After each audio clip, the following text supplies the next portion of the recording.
Greetings from RCMojo. Today we'll be looking at the Blade mCP X Micro Heli, a small collective pitch fly-barless helicopter. Before we get too far though, it's worth noting my experience with helis started with a Kyosho Concept EP over a decade ago, which suffered many boom strikes. Later I got an Icarus Piccolo, which is still flying now. I also tried a Hummingbird 3D Pro, which was interesting and more than a little scary coming from the fixed pitch Piccolo. Anyway, the Blade.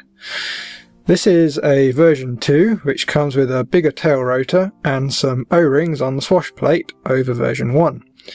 In the box you'll get a bag with some weighted blades, tools, and a few spare linkages as well as a manual. Further in we find the two 200 mAh batteries, a nice little 6V 1.5 amp power supply, a charger, an adapter lead, and of course the helicopter itself. Right, first impressions. This thing is tiny.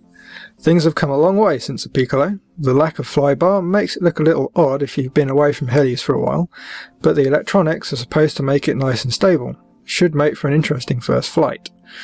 The servos are all very small with linear actuators, which is nice to see.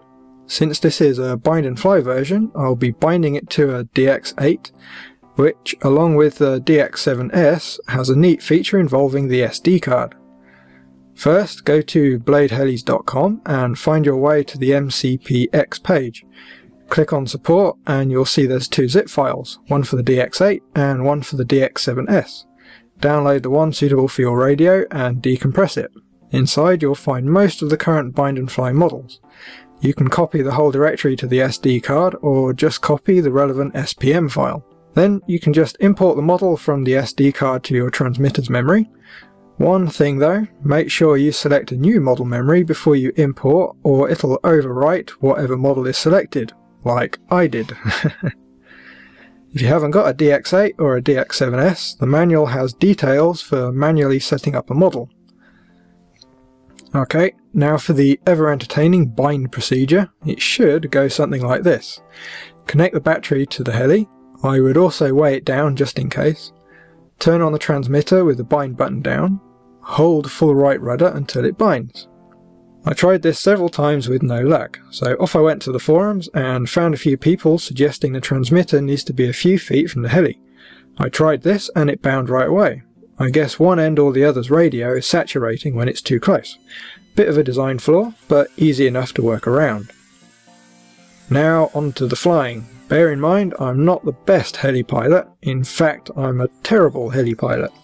But the heli is ready, so there's no more excuses. And up we go. First thing of note, due to the fancy electronics there's no trimming to get stable flight, which is brilliant for the lesser skilled. And so far it's behaving itself perfectly.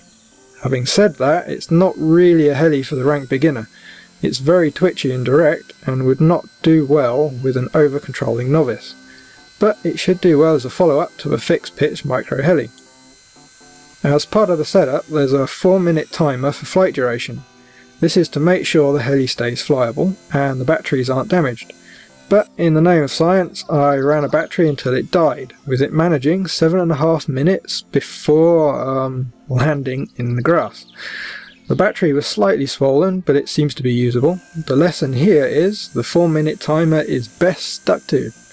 Right, we should have a proper flying video up not too far away. Depends on the weather more than anything, and it's not too brilliant at the moment. But keep an eye out for that. As always, don't forget to check out rcmojo.com for even more RC goodness.